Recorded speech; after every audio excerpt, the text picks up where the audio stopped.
benn waxtu jot sànq mbokki rafetlu ànd beeg suñuy programme ci ITV da leen jàmm ci jotaayu njolloor si li ci gën a fës ñu fas yéene ko jukki bokk na ci nag pèlerinage marial bu Popenguine atum 2021 chrétien yi nag duñu ko màggal ni ñu ko daan màggale mbooloo mu bëri ba doon tase foofee nag ca Popenguine atum ren nag ni ngi ni daaw kon duñu amal ndaje boobee ca pèlerinage marial bu Popenguine la ko sabab di mbas mi di mbasum coronavirus waaye nag l'église catholique bi nga xamante ne moo di Notre-Dame bu Popenguine ñoom itam di amal ñaan ci altine ëllëg gi ndax mbas mi kon ñu sàkku ci chrétien yi bu ñu tase ci boobule bërëb daan ci ànd ak suñu correspondant foofee ca Mbour di Mountaga Kane ci biir xibaar yi daañu àddu itam ci cour pénal international ak ne woon procureur général bi Ndakaaru nag la amalee démb janook taskatu xibaar yi Fatou Bensouda indi leeral ci kalaame bi nga xamante ne waa Pastef kalaame nañ ko ñu ne ci kanamu cour pénal international nguurug Sénégal Fatou Bensouda naka daal na ci indi ay leeral taxawaay cour pénal international ci li ni mel waaye itam àdduna ci diggante Palestine ak Israël ak jafe-jafe yi nga xamante ne ñu ngi ko ci nemmeeku l'enquête bi nga xamante ne ubbi nañ ko ca cour pénal international ñu gën koo xam ca CPI. Burkina Faso daan ci àddu itam ak doomu Sénégal yi nga xamante ne ñoom ñoo nekk foofee waxtaanee lu soxal 100 000 logements sociaux yi nga xamante ne nguurug Sénégal taxawal na ko naka la doomu Sénégal yi nekk Burkina Faso mën a def ba jot ci li ni mel yoon bi nga xamante ne mënees nañ kaa jaar lépp nag àddu nañ ci ndawal gouvernement bi nga xamante ne demoon nañu foofee ca Burkina Faso seen jano gi daan ci ànd ak suñu correspondant ba ñu teewal ca Burkina Faso di Njaga Caam mbokki ponk yango ka dal leen jàmm ci xibaaru am Njolor Sija.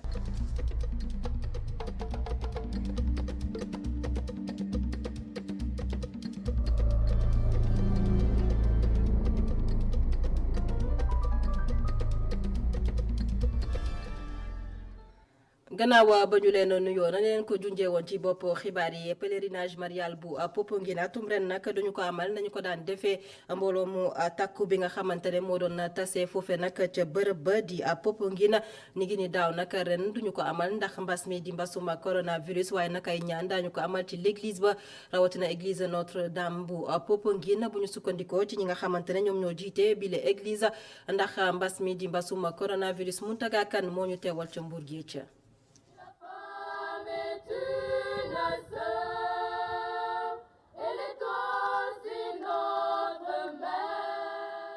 ci place bi andi bile te église Notre-Dame te Popenguine tim ko xale yii di répété ñu ngi bokk ci chorale bu ndaw bu Popenguine ñoom xale yi le nëbbuñu benn yoon seen naqar ci li pèlerinage bi amul. métti nañu trop parce que Pentecôte moom am nañ habitude di accueillir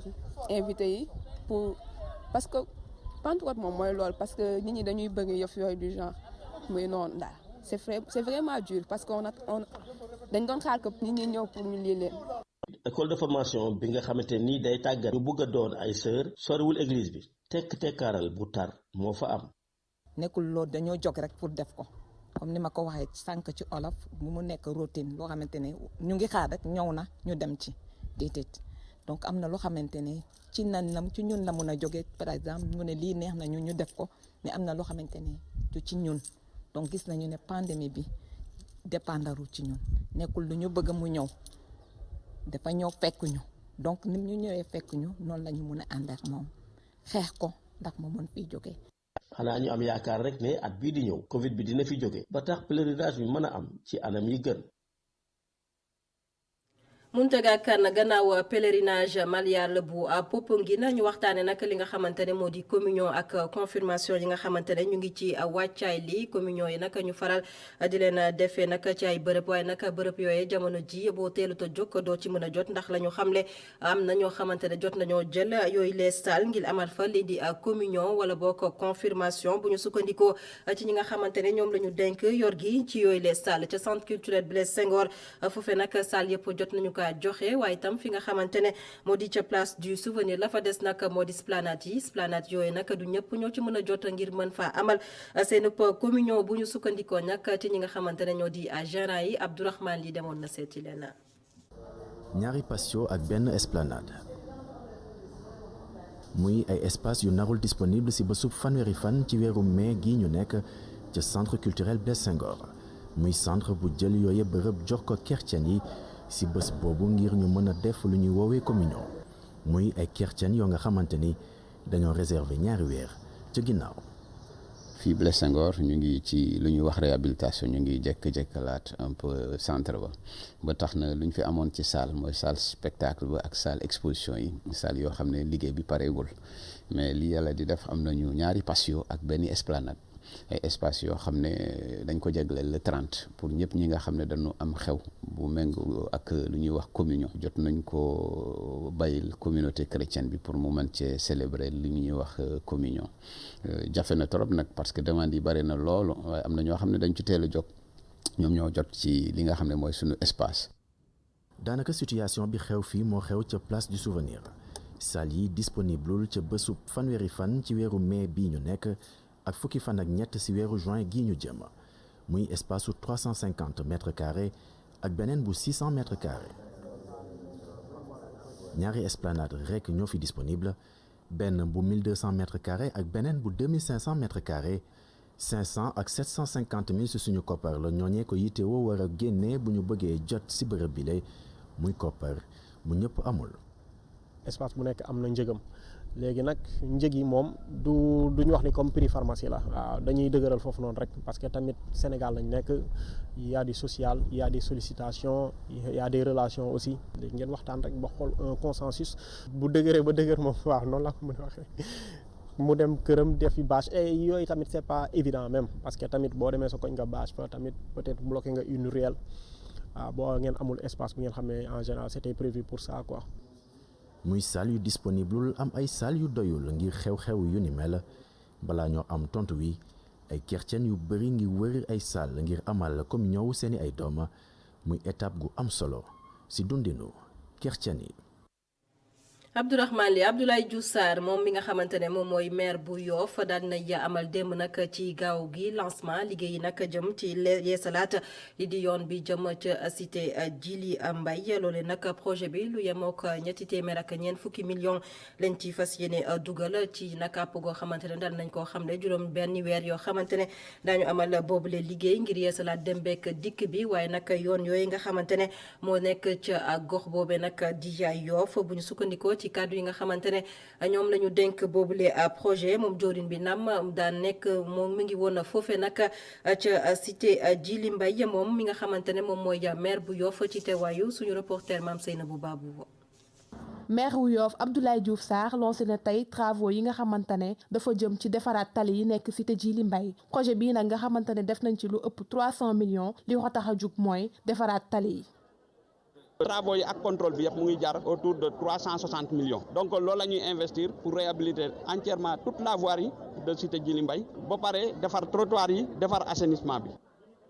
muy maire Yoff ak ñi nga xamante ne ñoo fay yeewoo kontaan nañu loolu te yàkkamti bii le projet pare. di wax ne gis ngeen population nu ñu kontaanee Djily Mbaye dana nekk cité bu am solo boo xamante ñu ngi fay def tey voirie bi mais ñu ngi fiy pare def leneen.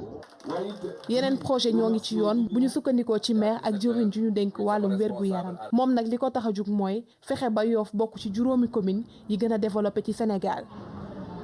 fekk ñetti weer danañu inaugurer le stade de Yoff muy lu am solo loo xamante ne sportif ñu ngi koy xaar danañu aussi réaliser te fondation yi d'ailleurs commencé na jóg benn maison d'enregistrement pour tous les musiciens de Yoff muy quand même projet boo xamante day dëgëral culture bi ñu taxaw def le pavage parce que Yoff dafa am un objectif d'une commune zéro ensablement. projet bii nga xamante ne li ko tax a jug mooy defaraat tali yi dafa bokk ci projet yu bëri yi nga xamante ne maire Yoff amal na ko li ko tax a jug mooy fexe ba nu muy def ba ñi nga xamante ne ñooy yeewoo Yoff nekk ci ay conditions yu baax. Mame Seynabou Babou beneen liggéey boo xamante ne 3FPT moo ko daal di sumb moo di rek taxawu ñi nga xamante ne ñoo di entreprise yi ak li nga xamante ne ay organisation professionnelle la 3FPT daal di taxawu nag ñi nga xamante ne ñooy yëngu ci wàllub kër docteur rawatina nag li nga xamante ne moo jëm ci wàllub tàggatu gi ngir gën a ñoŋal seenub liggéey ndaje mi nag ñu ngi ko amal démb ca King Fahd Palace ngir daal di wone yoon bi nga xamante ne moom la ñu mën a jaar ngir amal boobu li liggéey ci teewaayu Abou Teddy Sow.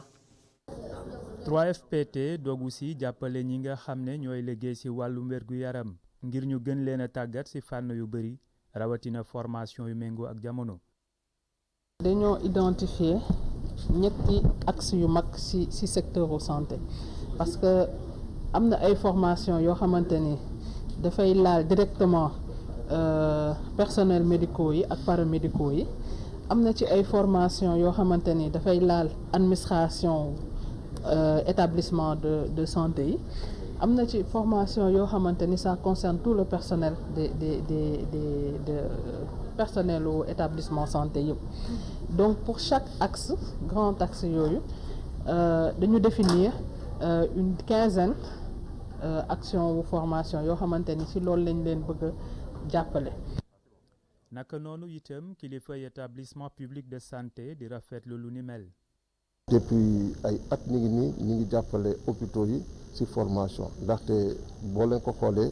di ngeen dégg population yi di kaas naan niñ ma accueillir baaxul wala bi ma duggee ci hôpital bi dafa salté wala bi ma fa ñëwee lii ak lii laa fa fekk léegi nag gàllankoor yooyu yëpp lu ci ëpp na dañ naan du ci sanction rek lañ ko mën a jël il faut que tamit ñu tàggat personnel bi ba nga xam ne lépp li nit yi soxla dinañ ko mën a am ba ñu xamee ne nag léegi xaalis bu koy def dafa takku parce que parfois boo jëlee budget hôpitaux yëpp ñu naat si jël luy formation mënul couvrir personnel bi yëpp bi 3FPT ñëwee jàppale nañu indi na xaalis waaye tamit lu ëpp xaalis bi indi na ay nit yoo xam ne dañu am xarañ ci liggéey bi ñooñu ñoo ñu jàppale di defar personnel bi ay formation yoo xam ne dina tax hôpital bu fa askan bi duggee yaakaar naa ne donte gàllankoor mënu ci ñàkk waaye dinañ ko wàññi bu baax a baax. dogal gi te aju si wàllum financement dina gën a yombal formation wu ndaw ñi rawatina jamono yi nu toll. Abouté di Sow ñu àddu ci leneen coowal suuf rawatina nag ci département bu Rufisque ñu fay faral di nemmeeku coowal suuf lu bëri bi la yoon nag ñu waxtaanee coow li nga xamante ne nag mi ngi soxal ci terrain boo xamante ne ëpp na 1 hectare ñi nga xamante ne nag ñoom ñooy boromi terrain yooyu nag jóg di ñaawlu waaye tam ñenn ci ay promoteur ñu ne dañuy jëfandikoo nag ay këyit yu jaarut yoon ngir rek mën a indi ay ligne ci lanca ci yooyu le suuf waral nag ñu daal di yëglu ñu daal di see indi saafara ba coowal suuf boobee ñuy nemmeeku faral di ko nemmeeku ci département bu Rufisque ñu daal di cee indi saafara ki ci àddu di Mamadou Diop Thioune moom nag au conseiller la ci collectivité territoriale ñu teewlu ko ci micro Babacar Seck. président de la République nag ñun dañoo egg foo xam ne tey bàyyi nañu wax ji dañuy xeex mu jaral ñu ko nag parce que nit noppi genn gi complicité la. on bu nekk borom ak ay fayu dafa état lu ñu seqal mu af fu ñu yem. suñuy suuf duñ ko jël di ko exploité ñoom ñu ko jël di ko jaay ci mu leen neexe te du dara ci mu jëfeen léegi nag wax ji jël la récréation est terminée comme buur du àtte ku def tribunal déposer ay dossier ñu war la àtte ñoo teg ko jël kii tooñ di ko ngeen ba mu ñëwaat ci terrain dafa am ko ko jàppale ñun am nañ ko ñu jàppale am nañ fiidwa ak nuñ toll loolu laa bëgg a wax ne mbéer gi mbéeru Sële Ndoye 960 extension ñu bind ko 18 novembre 1952 mais ma nga la xamal ne que faux document bi ma yor nii lu mu leen jaral ko bu leen buur attewul dara dal tuur fu ñu atte leen suñu bopp ñun loolu laa leen bëgg a wax rek mu jeex tàkk te maire yi nag xam nañ li may wax ak ñoom te ñi ci laal maire bu mu ci doon na nga delloo kayit yi nga xam yaa ko defoon ana délibération si kaw titre foncier loolu dafay dakk bu ñu jàng ñun jàng nañu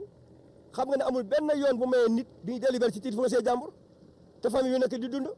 ñuy ut ay famille di leen déclarer dans le faux usage de faux fonds en équité publique def ay état de concussion parce que jëcc bokk d'administration lépp lu ñu def ko yoon santé leen ko état de concussion la comme nag il y a une impunité bien structurée nous allons prendre une réponse structurée pour attaquer qui que ce soit sur nos terrains.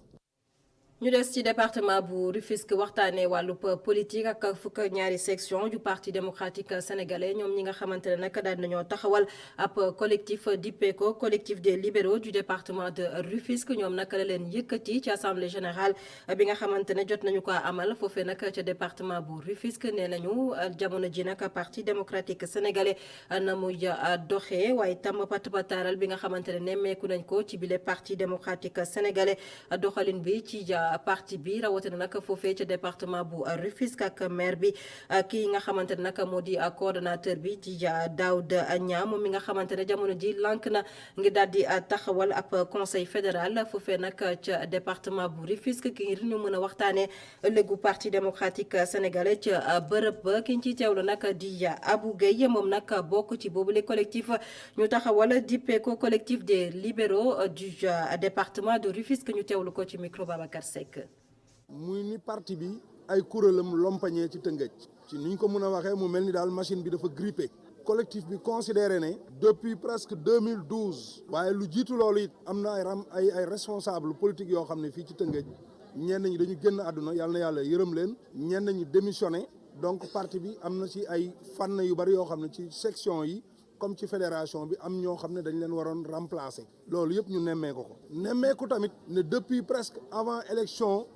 2012 ba léegi amul benn animation boo xam ne moom lañ fi def ci parti ci wàll ci Tëngéej ci département bi ci lu jëm ci doxal parti bi mu am koo xam ne it moom moo ko jiite muy suñu frère Daouda Niang ñu remarqué ne ñun dañu foogoon ne ak institution bi mu yor Tëngéej dafa waroon suqalaku ci fànn yëpp ci doxalinu parti bi ci animation waaye dara constat boobu nag ñu def moo waral collectif bi nga xam ne ay responsable yu góor ak yu jigéen yi nekk ci 12 sections yi nga xam ne ñoom la département bi ëmb ñoom ñu dajaloo ne duñu nangu PDS naax saayee fi loolu moo waral tey suñu jotaay muy assemblée générale bi nga xam ne moom la ñu taxawal tey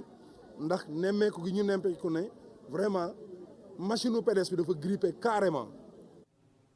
gannaaw politique bi beneen collectif bu ñu nemmeeku di collectif bu ñu dippee collectif pour la défense des intérêts des travailleurs du crédit mutuel du Sénégal ñoom ñooñee nag jot nañoo amal janook taskatu xibaar yi démb nag ci gaaw gi la ñuy sàkku nag moo di ki nga xamante ne moo di directeur général bu crédit mutuel bu Sénégal Amadou Jean-Jacques Diop daal di tekki ndombal tànkam ndax ñu ne nag anam bi nga xamante ne moom la yoree boobule këruk liggéeyukaay di crédit mutuel bu Sénégal jaarut yoon jamono ji nag ñu koy tuumal jëm ci wàllub luubal waral nag ñu daal di amal janook taskatu xibaar yi ci teewaayu Ngor Diouf. mu doon ab kuréel guy xeex ak yelleef way liggéeykatu crédit mutuel bu Sénégal seeni mébét ak seeni càkkuteef muy ñu yëkkati kuñ tàbb ci boobule poste. ñun tey gaal gi la ñu tal te gaalu crédit mutuel du Sénégal Amadou Jean-Jacques Diop mi ngi koy suuxal ñu ngi woo travailleurs yeeg ñëpp jóg parce que c'est un faux discours de dire non des organisations syndicales c'est un faux discours ça ne tient pas amuñu jot boobu na ñëpp génn parce que alal ji ñu ngi koy yàq na ñëpp génn parce que Amadou Jean-Jacques Diop ak ay xaritam ñu ngi tas kër gi na dem. si seeni ñaxtu gannaaw koppar ak doxalin bu jaarut yoon ci boobule poste kuréel gi di àddu rek di xamle ne Jean-Jacques Diop daa waroog lu texte yi wax ngir mën a jiite boobule poste. bi ñu demee ba juin 2019 administrateur provisoire bi fi nekkoon te tudd Mbaye Dione ci boobu la jamono mu daal di nommé kii di Amadou Jean-Jacques Diop mu di directeur général du crédit mutuel du Sénégal Amadou Jean-Jacques Diop moomu wëlbatiku nommé Mbaye Dione directeur général de la BIMAO mbokk yi mu mel ne mbir yi ay séddante la ñun waa collectif bi ànd ci ak mbooloom syndicaliste ñu jàpp nañu ne boobu la nomination wu Amadou Jean-Jacques Diop dafa waroo ak statut et règlement intérieur bu crédit mutuel du Sénégal ndax sunu ay charte dafa ni directeur général du crédit mutuel du Sénégal conseil d'administration bu union bi moo koy tànn ci mandat wu 3 ans bi ñu am sañ-sañu yeesal benn yoon ci kaw liggéey bu rafet. ngir sàmm ak yelleef way liggéeykatu crédit mutuel bu Sénégal bile kuréel jàpp rek ne seeni xeex dinañ ko wéyandi ñuy sàkku ci président de la République mu àddu ci. Ngor Diouf Amadou Jean-Jacques Diop mi nga xamante ne moom moo jiite këruk liggéeyukaay boobee di crédit mutuel bu Sénégal moom nag daal nañ ko jéem a jokkoo ak moom la mu xam ne nag jamono ji moo di ñi koy joxañu baaraamu tuuma nañu indi ay firnde ci kàddu yi nga xamante ne jot nañu ko yëkkati jëmale ko ci kawam moom Amadou Jean-Jacques Diop jamono ji nag la mu xamle mi ngi ak xel bu dal ngir xaar li nga xamante ne moo di kalaame ba collectif boobee nar a kalaame ci kanamu yoon ngir ñu indi ay leeral ci kàddu yi nga xamante ne jot nañu kaa yëkkati. ñu wax ba tey ci xibaar yi na ma leen ko junjee woon ci bopp gi projet 100 000 logements sociaux yi nga xamante ne gouvernement bu Sénégal na mun na koo taxawal ci réew mi doomi Sénégal yi nga xamante ne ñoo nekk ca Burkina Faso ñoom nag joxe nañ ci seen gis-gis rawatina nag ci jamono ji nga xam ne gouvernement bi daal na yónnee ay ndaw ngir ñu waxtaan ak doomi Sénégal yooyee nekk ca Burkina Faso ci anam bi nga xamante ne moom la ñu mën a jotee ci yooyu li logement waaye itam yoon bi nga xamante ne mënees nañ caa jaar ñu amal ko nag ci teewaayu suñu correspondant ca Burkina Faso di Njaga Caama. jàkkaarloog jëwriñ bi ñu dénk wàllu dëkkuwaay ak sénégalais yi nekk fii ci Burkina Faso li ñu doon waxtaanee di téeméeri junni kër yi njiitu réew mi di waaj a tabax. di ñëw Burkina Faso daje ak diaspora bi ci ñëw pour waxtaan ñëw pour gën a leeral te it gën a xóotal projet 100 000 logements ndax bi ko président tëggee ba tey bañ ko annoncé ci 2019 ay jéego yu bëri am na si donc dafay rafet dafay baax ñu ñëw wax leen fan lañ ci toll tey te it am ci ñoom it seen gis-gis ñu xool nuñ ko gisee ñun it ñu présenté nañ ko xalaatee bu ko defee ñun ñëpp ñu ànd songandoo ko daanandoo ko. sénégalais yi teewlu lool waxtaan bi ba pare di joxe seen xalaat ginnaaw xalaat yu riche yooyu te wuute jël nañu ay engagement. yàgg nañoo nekk ci dëkk bi fii diaspora bi di dégg ay projet Sénégal yoo xamante ni diaspora bi lañ ko jaglal mais duñ ci am information da ngay dugg ci internet bi di poser wu question mais doo am information donc bu mission bu mel ni ñëwee taxaw ñu poser des questions pendant 2 heures 3 heures d'horloge lu am solo la ndax dafa ñuy permettre ñun bu subaa ñu xam nan la ñuy taxawee. am nañu discussion yu baax vraiment boo discuter yu pare ñëpp dañu gën a xam continue programme 100 000 logements bi président de la République décidé nañu dañu augmenter cotisation suñu coopérative su soobee yàlla on va faire une assemblée générale temps yi pour avancer pour gën a yokk cotisation bi. engagement buy feddali seen kóolute tey joxe yaakaar yu yees. ñi doon am doute sax wala dina am na ay jiixi jaaxa ci seen bopp yi yaakaar nañ ne am nañ satisfaction boo xam ne am nañ ko ci rencontre bi mais li ñu jot a xam rek mooy li ñu xamle mooy bu ñu jógee fii waxatuma 132 millions boo xam ne am nañ ko seen compte mais yaakaar nañ dem ci ay 200 millions 300 millions parce que ñu bëgg a nekk premier ci 10 coopératives yoo xam ne moom la ñu tànn pour ñu accéder ci logement yooyu. ci seen kees sénégalais yu Burkina Faso amagum nañu lu ëpp téeméeri millions ba pare am nañ yéene romb bépp coopérative pour seen président Arona Dia moom réunion tay bi matérialisation promesse bi njiitu réew mi defoon la. Cour pénale internationale ka ne woon njiit la Fatou Bensouda jot naa janook taskatu xibaar yi démb fii ci Ndakaaru moom Fatou Bensouda bokk na nag ci li nga xamante ne àdduna ci di kalaame bi nga xamante ne waa Pastef parti Ousmane Sonko ne woon nañu kalaame nañ ko nguurug Sénégal ci kanamu Cour pénale internationale di CPI taxawaay bi nga xamante ne cour bi daal na koy amal ci li ni mel ak lan ban yoon la ñu mën a jaar waaye itam àdduna ci lu soxal nag diggante Palestine ak Israël l'enquête bi nga xamante ne Cour pénale internationale daal na koy ubbi ngir daal di cee indi ay leeral ndajeek taskatu xibaar yi Abdourahmane Licha. dëkk bu njëkk bu mu visité gannaaw bu ñu ko tabbee nekkit dëkk bu mujj bu muy visité gannaaw bu mandaawam di waaj a jeex niki procureur général bu CPI mbir yi fi xewoon ci weeru mars gi ñu génn rëccul benn yoon Fatou Bensouda plainte bu ñu xamle woon ci ndoddal nguuru Sénégal ci CPI